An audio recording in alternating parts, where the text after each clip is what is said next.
जोरदार म्यूजिक के साथ में मैं आप सबकी तरफ से वेलकम करता हूँ। हम सबके प्यारे, हम सबको गुरु, सूरज से भी ज्यादा ताकतवर, हवा से भी ज्यादा ताकतवर mister Surendra Kashyap.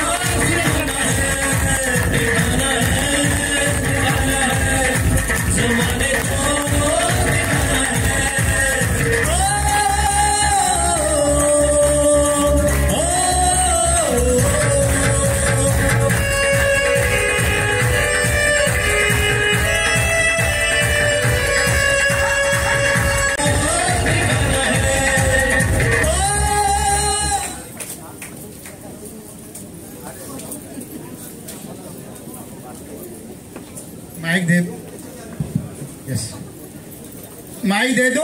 Yes yes yes पक्का। यस एक बार और क्लैप हो जाए सर के लिए।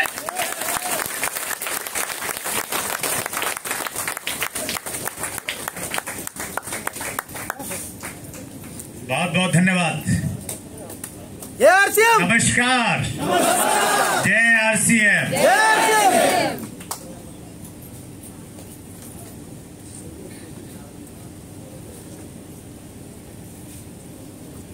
ये अप्रैल का महीना है और इस महीने में कुछ चीजों का एक कॉम्बिनेशन बना। मैंने अपनी जिंदगी की दूसरी मर्सिडीज कार इसी महीने की 2 तारीख को ली और मैं जिंदगी में दूसरी बार भुवनेश्वर आया। ये मेरा सेकंड टाइम है जहां तक मुझे याद है और बहुत सारा एक्साइटमेंट, उत्साह के साथ साथ में मैंने बहुत सारे अचीवर्स यहाँ पे स्टेज पे देखे हैं और हम एक ही मिशन को लेके काम कर रहे हैं। हम सबके गुरुदेव बीसी छावड़ा सर कहते हैं कि क्या हुआ गुलशन में कुछ फूल खिले, क्या हुआ गुलशन में, गुलशन होता है बाग, क्या हुआ गुलशन में कुछ फूल खिले, मजा तो तब आएगा जब पूरे चमन में बाहर आ जाए। तो ये जो अचीवमेंट यहाँ पे थी, आरसीएम का यही सपना है कि ये अचीवमेंट हर घर में हो। हर वो डिस्ट्रीब्यूटर जो आरसीएम बिजनेस को अपनी प्राथमिकता पे कर रहा है और सिस्टम के साथ में कर रहा है, आरसीएम बिजनेस की सारी पिने उनके पास में आ जाएं और उसके सपने अगले जन्म में नहीं, अगले 4-5 साल में ही पूरे हो जाएं। कितने ऐसे लोग हैं हमारे बीच में जिन्होंने अभी तक आरसीएम बिजनेस को ज्वाइन नहीं किया है, वो आरसीएम के डायरेक्ट सेलर नहीं बने हैं, जो पहली बार इस प्रकार के प्रोग्राम में हैं। प्लीज एक बार अपना हाथ खड़ा करें और एक बार प्लीज अपनी जगह से आप खड़े हो जाइए। हम आपका स्वागत करना चाहते हैं क्योंकि आप आरसीएम परिवार में पहली बार आए हैं, उस नाते आप हमारे मेहमान हैं। बहुत सारे साथी हैं, बहुत जोरदार तालियों के साथ हम स्वागत करेंगे। थैंक यू वेरी मच, बहुत बहुत धन्यवाद। प्लीज बैठ जाइए आप। जनरली लोग पहली बार आते नहीं हैं, उनको लाया जाता है। एक पुरानी सी फिल्म थी जिसमें 2 मुख्य कलाकार थे, हिंदी की फिल्म थी, महमूद और असरानी, दोनों हास्य कलाकार हैं और पूरी जो मूवी थी वो कॉमेडी मूवी थी पूरी की पूरी। तो उस मूवी में क्या हुआ, वो उसकी कहानी कुछ ऐसे थी कि दोनों के अपने ग्रुप बने हुए थे। महमूद का एक ग्रुप था, असरानी का एक ग्रुप था और दोनों कुछ स्मगलिंग का काम करते थे और उसके बीच में कुछ कॉमेडी करते रहते थे वो। तो एक बार महमूद के लोगों ने असरानी को पकड़ लिया, जैसे आपने फिल्मों में देखा होगा। तो जब पकड़ते हैं तो क्या करते हैं, उसको एक कनपटी पे बंदूक लगाते हैं, 4-5 लोग और उसको ऐसे बंदूक लगा के लेके आते हैं। तो ऐसे असरानी को पकड़ के महमूद के पास में लेके गए। महमूद अपने एक अड्डे पे बैठा हुआ था जहां एक बड़ी सी कुर्सी पे, और जब वो आता हुआ देखता है असरानी आ रहा है जो उसको बहुत परेशान करता था, तो वो बोलता है पधारिए पधारिए पधारिए। असरानी कहता है पधारा नहीं हूं, पधरवाया गया हूं। तो जो पधारे हैं उनका स्वागत, जो पधरवाए गए हैं उनका विशेष रूप से आज के प्रोग्राम में बहुत बहुत स्वागत है। एक मैं आपको, देखिए आपको यहाँ पे आना 2 चीजें बताता है। पहली चीज ये कि आप ओपन माइंडेड हैं, आप चीजों को देखना समझना चाहते हैं। आप उन लोगों में से नहीं हैं जो ये मानते हैं कि मुझे सब कुछ आता है। दूसरा, आपका यहां पे आना ये बताता है कि ऊपर वाला आपकी जिंदगी में कुछ बड़ा करना चाहता है। क्योंकि आज का ये जो प्रोग्राम है ये बहुत पहले फाइनल हो गया था। इसके लिए हजारों लोगों को आमंत्रित किया था। हेलो। और अभी तो सोशल मीडिया के माध्यम से शायद लाखों लोगों को ये मालूम चल गया होगा कि भुवनेश्वर में 17 तारीख IMA में कोई मीटिंग होने वाली है। और हजारों लोगों को तो फोन पे किया था और हजारों लोगों ने ये पक्का बोला था कि मैं पक्का आ जाऊंगा। सब आए क्या? नहीं आए, क्योंकि ऊपर वाला नहीं चाहता कि उनकी जिंदगी में कुछ बड़ा बदलाव आए, आपकी जिंदगी में बदलाव आए, इसलिए वो आपको यहाँ पे लेके आया। तो थोड़ा सा ओपन माइंडेड, थोड़ा सा पॉजिटिव एटीट्यूड जिसके साथ में आप आए हैं, आप यहाँ पे बने रहिए, बैठिए रहे। आई डोंट नो आपको अब तक क्या समझ में आया। कुछ लोग आए, उन्होंने अपनी इनकम बताई, लोगों ने तालियां बजाई। पहली बार वाले आदमी को लगता है क्या ड्रामा चल रहा है, मेरे को क्यों बुलाया गया ये तो बताओ। तो ये सब इसलिए हम लोग करते और दिखाते हैं ताकि आपको ये विश्वास हो कि ये बिजनेस चलता है। और ये जो लोग जितने यहां पे आए हैं ये पैसे दे के नहीं लाए गए हैं, इनके साथ में कोई सेटिंग नहीं किया हुआ है। ये आप जैसे लोग हैं, कोई भुवनेश्वर का है, कोई कटक का है, कोई उड़ीसा से दूसरी जगह से भी आए हुए हो सकते हैं। तो ये सारे लोग इस बिजनेस को करते हुए बगैर पूंजी के लगा के प्रोडक्ट का इस्तेमाल करते हुए इस लेवल पे पहुंचे हैं। और इनमें से ज्यादातर लोग ये कह रहे हैं कि अभी तो हमने शुरुआत किया है। Right sir? तो इन सब चीजों के बारे में आज हम लोग कुछ बातचीत करने वाले हैं। चूंकि बहुत सारे लोग पहली बार हैं और मैं बहुत ज्यादा भुवनेश्वर में भी नहीं आया हूं, तो मैं अपना परिचय थोड़ा सा देना चाहता हूं। अंशुमान जी ने बहुत तारीफ कर दी, कहीं आपको ये भ्रम नहीं हो जाए कि ये मंगल ग्रह से आया हुआ आदमी है। मैं बिल्कुल पृथ्वी लोक का प्राणी हूं। मेरा नाम सुरेंद्र वत्स है। बेसिकली मैं हरियाणा से हूं। एक मिडिल क्लास फैमिली की मेरी बैकग्राउंड है। मेरे पिताजी सरकारी स्कूल में अध्यापक थे, मेरी माताजी गृहिणी थी, और आज वो बहन जी कहाँ गई जिन्होंने बड़ा अच्छा नाम दिया, हाउस क्वीन थी वो, मैं ये कहूँगा, ये रही। यस। तो परिवार में हम 2 भाई हैं, 3 बहनें हैं। एक मध्यम वर्गीय परिवार में जिस प्रकार से बच्चों का पालन पोषण होता है तो वैसे ही हमारा रहा। बहुत ज्यादा पैसा नहीं था, लेकिन उसके बावजूद पेरेंट्स ने अच्छी एजुकेशन दिलाई। मैंने 1996 में दिल्ली यूनिवर्सिटी से पोस्ट ग्रेजुएशन किया और उसके बाद एक प्राइवेट टीचर के रूप में मैंने अपना करियर स्टार्ट किया, जहां पे मेरी 1 महीने की जो तनख्वाह थी वो मात्र 500 रुपया थी। 1 साल मैंने नौकरी की और 1 साल नौकरी करने के बाद एक बात मेरी समझ में बहुत अच्छे से आ गई, अगर मैंने अपने सपनों को पूरे करना है तो नौकरी से मेरे सपने पूरे नहीं हो सकते, मुझे बिजनेस करना पड़ेगा। नौकरी करने वाले कितने लोग हैं? Thank you very much. नौकरी को लेके हमारे एक साथी हैं ज्ञानचंद गर्ग जी, वो पंजाब नेशनल बैंक में पहले नौकरी करते थे और अभी वो फुल टाइम RCM बिजनेस करते हैं। तो वो कहते हैं कि नौकरी ये कहती है कि मैं आपको कभी भूखा नहीं मरने दूंगी, लेकिन ये भी तय है मैं कभी आपको बहुत बड़ी तरक्की भी नहीं करने दूंगी।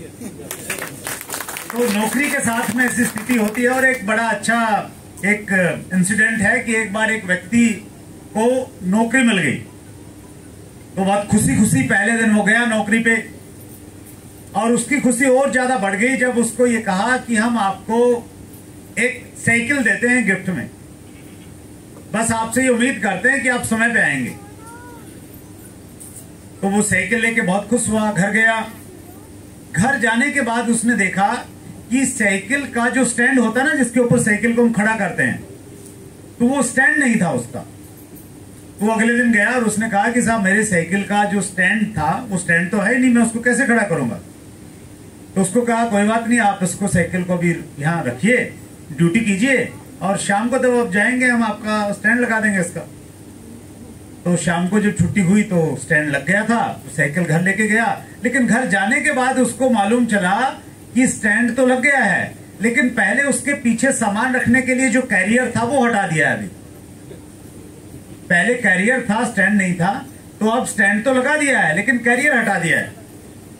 तो अगले दिन गया, फिर उसने शिकायत की कि साहब ये क्या हुआ, कैरियर हटा दिया, स्टैंड लगा दिया। तो उसको कहा कि हम आपको एक संदेश देना चाहते थे, और संदेश ये है, जब तक नौकरी करो ध्यान रखना, अगर किसी बात पे स्टैंड लोगे तो आपका कैरियर हट जाएगा, कैरियर खत्म हो जाएगा। और नौकरी में ऐसा होता है ना सर, बहुत सारी चीजों को आपको न चाहते हुए भी सहन करना पड़ता है, और आपने स्टैंड लिया तो घर का रास्ता दिखा दिया जाता है। तो ऐसी कुछ लिमिटेशंस रहती हैं। मैं नौकरी करता था 500 रुपए महीना की, बिजनेस करना चाहता था, बिजनेस की कोई बैकग्राउंड नहीं थी। बहुत बार होता है ना कि आप कुछ करना चाहते हैं, बहुत कुछ करना चाहते हैं, लेकिन करें क्या, कुछ रास्ता नहीं मिलता है। तो वैसे वाली स्थिति मेरे साथ में थी। मैंने एक डिसीजन लिया, मैं गांव से शहर में चला गया। मेरे मामा जी रहते थे वहां पे, उनके वो ठेकेदार थे, कॉन्ट्रैक्टर थे, उनके साथ मैंने कुछ दिनों तक काम किया, और फिर मैं केबल ऑपरेटर बन गया। केबल टीवी जो है अब तो उसका काफी बड़ा रूप बदल गया है, काफी सारी चीजें बदल गई हैं। उस जमाने में हम लोग एक छतरी लगाते थे जिसको हम डिश एंटीना बोलते थे। 4 फीट बाई 4 फीट उसका साइज रहता था, और एक हम लोग उस जमाने में वीसीआर लगाते थे, वीसीआर आता था एक, तो उसमें कैसेट लगाते थे, एक फिल्म दिखाते थे, और 150 रुपए एक घर से हमें मिल जाते थे उस जमाने में। ये बात है 97-98 की। तो एक ठीक ठाक सा बिजनेस मॉडल था, इनकम आ रही थी और ठीक ठाक था, इनकम की दृष्टि से सही था।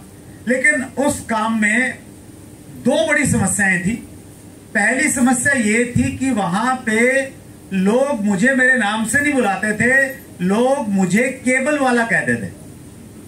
हेलो, मैं अगर जा रहा हूं ना, जैसे गली से जा रहा हूं, तो पीछे से आवाज जनरली लोग नाम देके बुलाते हैं, तो ज्यादातर लोग बोले थे केबल वाले।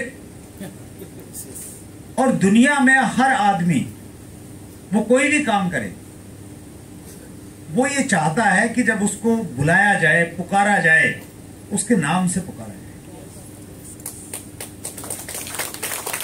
बहुत सारे लोग हैं, और मैं आपसे कहना भी चाहता हूं कि बहुत सारे लोग हैं जिनको हम लोग ऐसे ही रिक्शा वाला, पान वाला कुछ भी बोल देते हैं। तो कोशिश कीजिए कि उसके नाम से उसको पुकारें, उसको बहुत अच्छा लगेगा, क्योंकि ये दर्द मैंने महसूस किया है। आप पैसा कितना भी कमाएं, लेकिन आप ये चाहेंगे कि लोग आपको सम्मान के साथ में बुलाएं। यस और नो, चाहेंगे आप? तो एक तो प्रॉब्लम ये थी, वहां पे लोग मुझे केबल वाले के नाम से बुलाते थे, और दूसरी प्रॉब्लम ये थी कि वहां पे बहुत सारा समय देना पड़ता था, टाइम बिल्कुल नहीं बचता था। इसीलिए मैं चाहता था कि पैसा तो कमाऊं, बिजनेस तो करूं, लेकिन कोई ऐसा बिजनेस हो जिसमें सम्मान भी हो और जिसमें टाइम फ्रीडम हो। और एक पुरानी कहावत है, where there is will there is way, जहां चाह वहां राह। अगर आप सच्चे मन से अगर सोचेंगे किसी चीज को तो, और ये सब मेरे दिमाग में चल रहा था। उसी दौरान मेरे एक बड़े नजदीकी दोस्त ने मुझे फोन किया, और फोन करके मुझे अपने घर पे बुलाया। मैं जब उनके घर पे गया तो मैंने देखा वहां 2-3 लोग और बैठे हुए हैं, और वहां पे पहली बार अब मैंने अपनी जिंदगी में ये 3 शब्द सुने, RCM, राइट कॉन्सेप्ट मार्केटिंग। और इन 3 शब्दों में इतनी ताकत है कि ये आपकी पूरी जिंदगी को बदल के रख सकते।